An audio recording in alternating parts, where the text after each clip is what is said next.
classic cinnamon rolls that makes 12 cinnamon rolls and goes into a 9x13 pan. This recipe Emma has scanned and put in the Sutherland shared family recipes on Dropbox. There's a front and a back to it. Shows you how to roll it up as well. So in this bowl I have the yeast already measured out. It calls for 1 package of yeast, but I like to buy the yeast in a jar. And so on here it talks about 2 1/4 teaspoons of yeast is in 1 package, but this has 2 1/2 teaspoons of this. Okay. First direction is to mix the milk and margarine and warm it to 120 degrees. So since we're using butter, not margarine, I just have 3 tablespoons here. We're just going to cut this and put it into the 1 cup of milk that is in that glass. So I'll just cut this into little pieces, which brings some attractive people, huh? Because that's fun. Are you helping? Yeah. So I'm just gonna heat this in the microwave for a minute at half power. And that's gonna get us to about the time. Oh, sorry. So 1 minute, power 5. The butter probably will not be completely melted, which is fine. It can just be floating, but we don't want it too hot or it'll kill the yeast. All right, so we have this at about between 110 and 115. The recipe says about 120.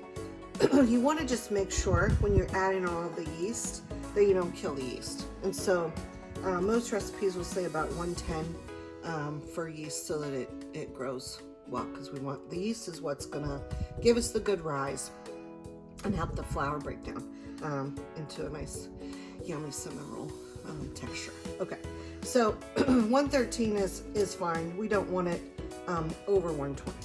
So that's out of the microwave. We used to use this in the old-fashioned days. I used to put it on the stove and heat it to about 120. All right, so I'm pouring this in here, my mixer. So that is the milk mixture and the margarine that is warmed. Now I'm going to add sugar, salt, yeast, egg, and 1 cup of the flour. So we'll start with the sugar. 1/4 cup sugar, the yeast mixture, a cup of the flour, and my egg. I'm just going to break my egg into this little dish. So, oh, look at that, no shell. Sometimes I'm brave and do it right into the bowl, but invariably I get shell. So, all right. I have a dough hook on the mixer right now. If you have just a regular mixer or you have a hand mixer that you're doing with this, that's fine. The dough hook will help me knead it with the KitchenAid, but I'll show you how to knead it on the counter in case you don't have that.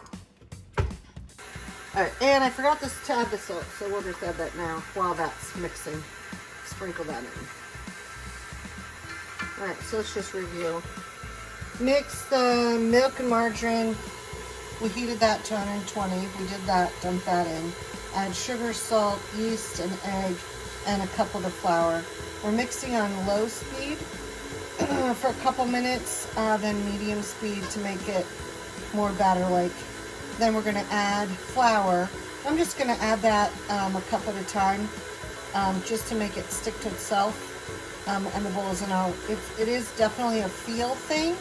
I'll look at that texture, and then we'll knead it onto the counter. All right, so the mixer, I just turned off a little bit. You can see it's kind of runny and chunky. And we're just going to add flour 1 cup at a time here.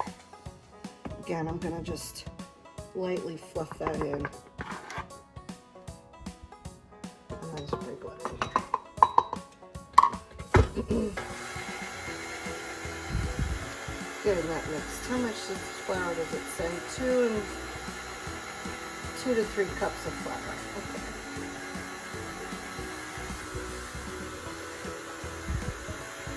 So this makes a total of 2 cups we have in here so far.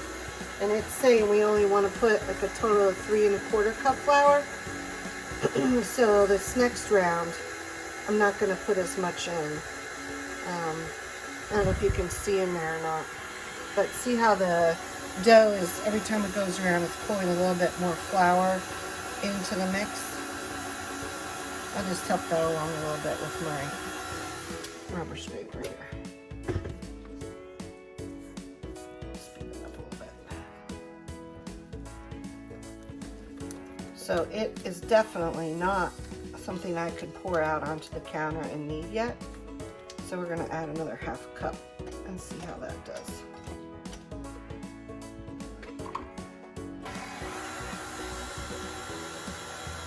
So the dough hook will allow me to just do all of the kneading in the mixer, but again, as I mentioned before, we're going to pull it out and I'll show you how to knead dough in case you ever need to use this technique for making like dinner rolls or any kind of yeast bread. The kneading is what's going to activate the gluten and the yeast together to give you a nice fluffy roll. And if you don't knead it enough, your rolls will be more like hockey pucks than yeast, what you think of as a yeast roll. Okay, so this is looking good. I'm going to stop the mixer. Mix this flour in. Let's see if we can get it out on the counter, but it still looks a little bit wet to me. So I'll do another 1/2 cup.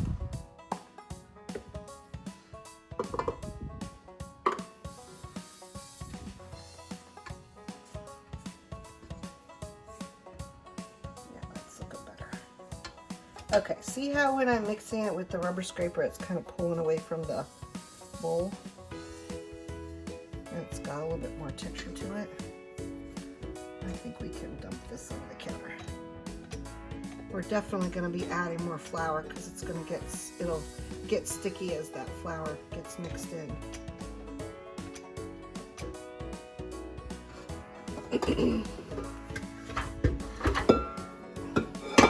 So I might just start with a little bit of flour on the bottom so it doesn't stick to the counter immediately.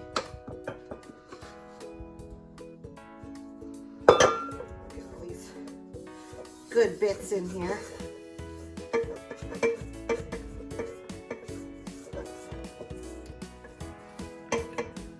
Now, if you don't have a lot of bowls, you could wash this one out and have your dough rise in here. But you wouldn't want to put your dough back into a dirty bowl like that because the dough won't be allowed to rise smoothly up the edge of the bowl. It'll probably catch and you won't get as nice of a rise. So I always either clean this bowl or get a clean bowl to put the dough into it to rise. Okay, so clean bowl. So we're going to allow the dough to rise in this bowl. It's best if this bowl is not cold. So make sure that it's either room temperature or even just put warm water in it to make it a little bit warm. But you don't want the bowl cold. Right, I'm just going to sprinkle a little bit more flour on top of this to get it so it doesn't stick all over me yet. It's very, very sticky yet. So we're just going to use our hands to get this thicker.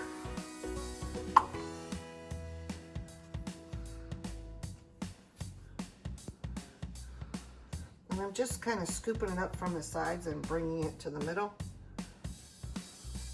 until it gets to be a consistency that I'm going to be able to knead without it sticking completely to my fingers.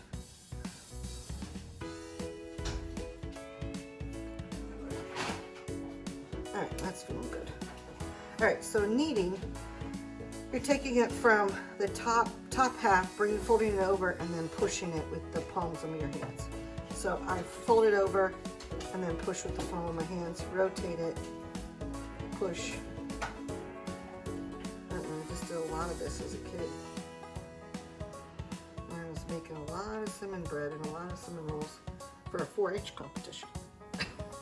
So anyway, pull it over, push, turn. And right now, if I were to flip this over and push on it, see how those dents kind of stay in pretty well? When we're done kneading, those are gonna pop right out. And that's when you know you're done. So we've got a ways to go.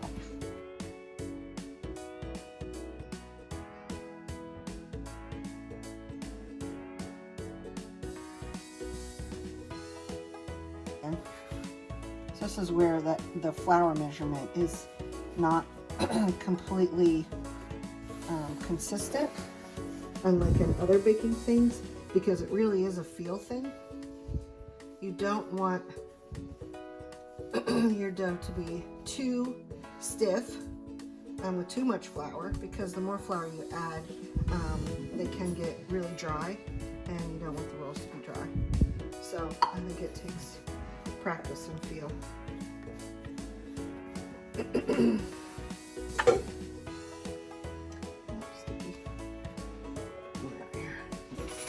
Also, I've noticed different times of year, I'll use different amounts of flour. Probably elevation has a factor too, but I'm definitely in season and humidity. And I can tell it's starting to stiffen up a little bit. This is good. Well, so if I use the dough hook the whole time, it would be doing the majority of this, and I would just have to take it out of the mixer, put it on the counter, and do this just a few times instead of the amount of kneading that I'm having to do. All right, so let's check it.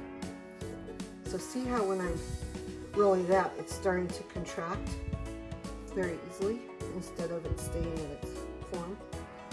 So let's turn it over and check our 2-finger test. See how it bounced back much nicer. I'm going to go just a little bit more, but it is just about done.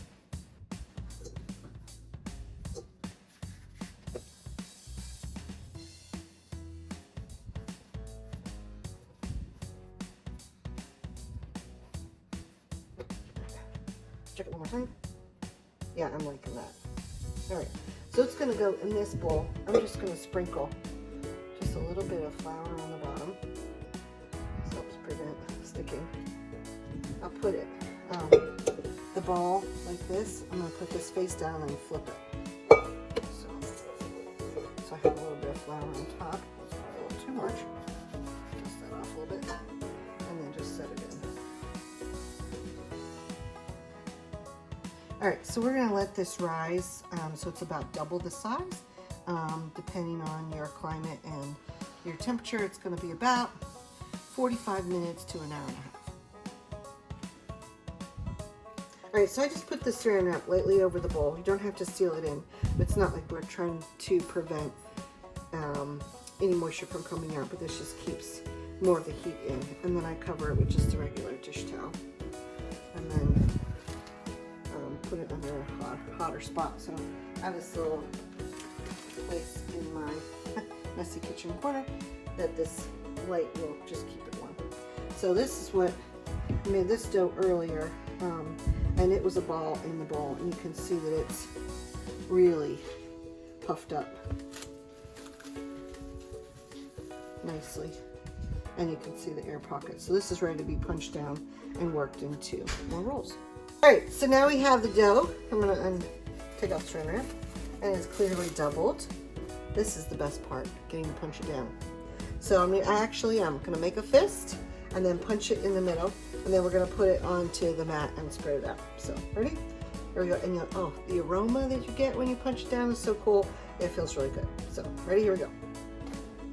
See how I deflated a lot of the air out of it as well. So we'll just gently dump it out into the mat. The dough is so nice in that it's very light and airy. Let me get some more flour.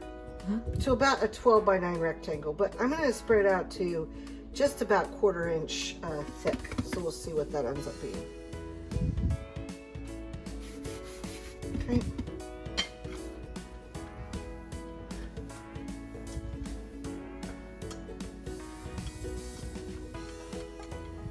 You want to try and get it as rectangular as possible. It's not always easy to do.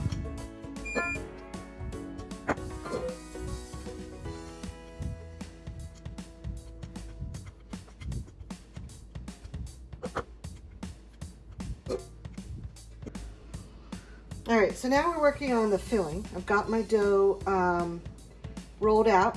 It's a little bigger than 9 by 15, but this is about the thickness that I like it. So, and if I really was concerned and wanted more, I would do it more this way, because then you get a tighter roll. So we don't want them to go too far width, because you're gonna have to fit them into the pan. So for the filling, what we're gonna do is to put butter, brown sugar, and cinnamon. I roll out the dough and then I melt my butter. The reason I do that, and I have this all ready ahead of time, is it's a good idea to let this dough just sit for a little bit. If I had to guess, this has probably been sitting here about 10 minutes now, and you can actually feel it just starting to get a little bit lighter. In my microwave safe dish, I have the 1/4 cup of butter melted, and I don't want it too hot, so it's cooled off slightly. Why don't you want it too hot? Because it'll kill your yeast in the bread. So it's critical it's just warm and not hot. All right, I'm gonna take that and dump it all over my roll. Okay. All right, so I just dumped all of the butter on, and then I'm gonna spread it all over the dough evenly, trying to make sure you get it to the edges. I sometimes will save a little bit on this edge and this edge with no butter, because you want, as we're rolling it, we want it to stick to itself. It's so helpful if you have an edge to stick it to. I guess this edge doesn't matter because this is where we're starting, but more that edge. All right, so that's spread pretty evenly. All right, and then I'm gonna next put in brown sugar, and about, let's see, the recipe says 1/2 cup of brown sugar. I guarantee you, we'll see, but I probably put a little bit more on that, more than that. So I'm just gonna sprinkle it on.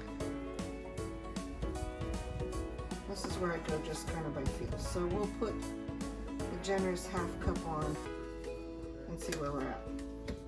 So I'm just gonna spread this. Maybe 1/2 cup is gonna work. All right, I like it.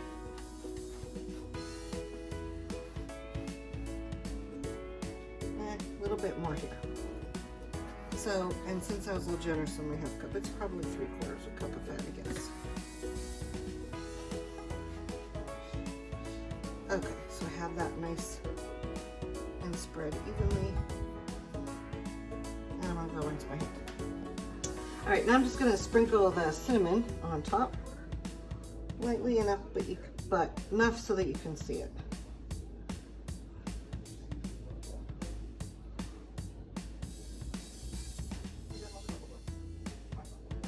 Don't forget to keep your edges pretty evenly, because those rolls want to get stuff too. Okay, so that's it. Now, the next part is to roll this up.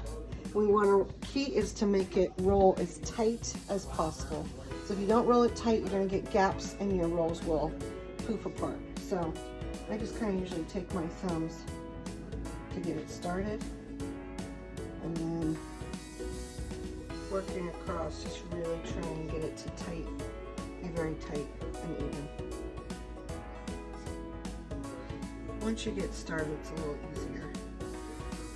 And this dough feels great. Nice and plush, soft.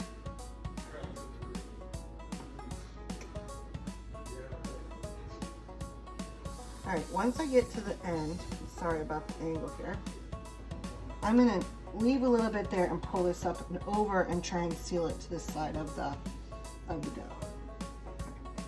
So I can pick up this end and just try and pinch it.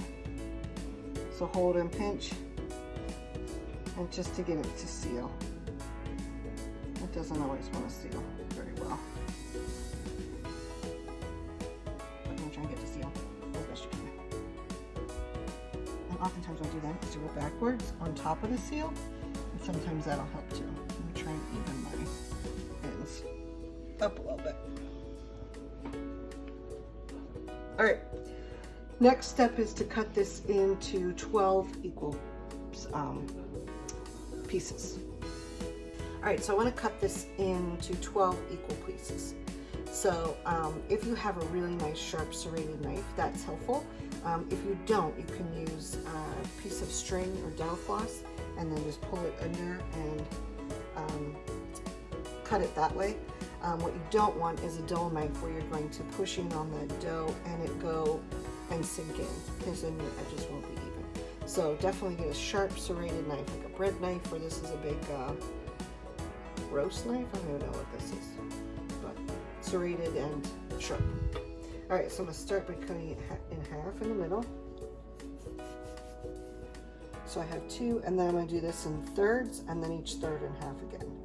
So about there, and I can even kind of give me an estimate, and then each one will be in half. So that's 1, 2, 3, 4, 5, 6, and do the same over there. I'll have 12 pieces. So again.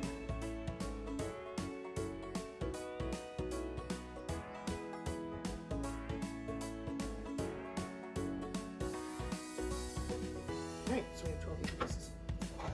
I'm going to take my rectangle 9x13 pan, and we're just going to put all 12 rolls in here.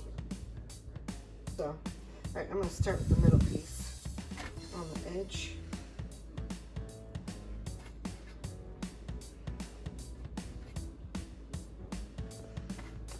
Ooh, if it comes apart like that, just make sure you get it nice and sealed.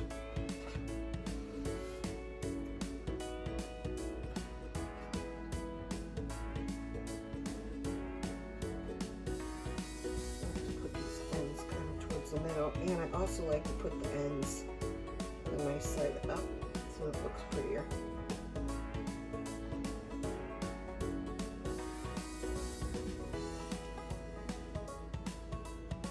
So there you go. So it's beneficial to have them all about the same height, because then again, when it does its rising, and they're gonna rise together, and then they'll rise just a little bit more while baking.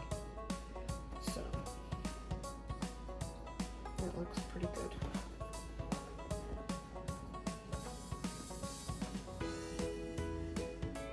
Ooh, that one's coming apart.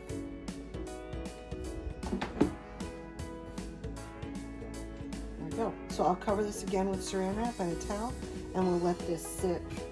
I don't like it to get completely double because again, it's going to rise a little bit in the oven when it's done. So let's see, the recipe says about another 45 minutes. I'll probably let these rise 30 minutes, check them, and probably bake them at that point. And we bake them at 350. Oh, this is 375. Okay, we'll bake these at 375 for about 20-25 minutes.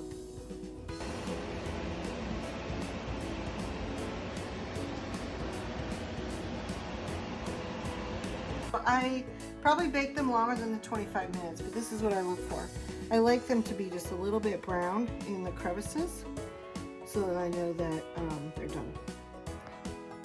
So for the icing, you're just going to make a powdered sugar, butter, and water glaze that's going to go on top. If I do it now, you could, but all of the icing will just ooze into the rolls. So I usually wait until they're completely cool and then ice them, you know, make a pattern with a fork.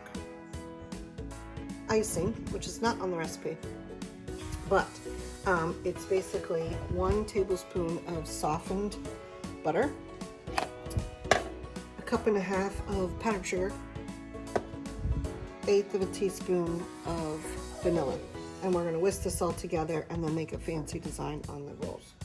Oh yeah, this is hot water to help thin it, so we're looking at maybe 2 to 3 tablespoons. It just depends. So I'll go ahead and put the powdered sugar in. Not need to be as exact as the flour. And the vanilla. I usually never pour over my container because I tend to spill. That's lucky. Whoops.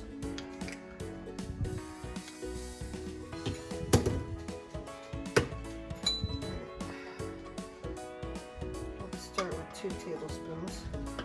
See how that goes. You can always add powdered sugar if it seems a little thick. or sorry, thin, I guess. You'd add powdered sugar if it was thin, or more water if it's thick.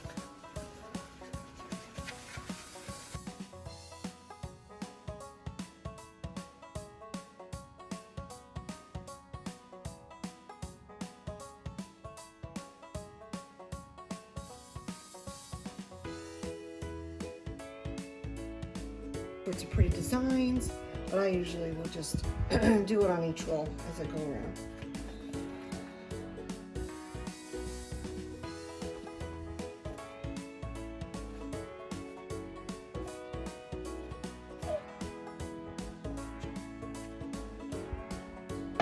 And there you go.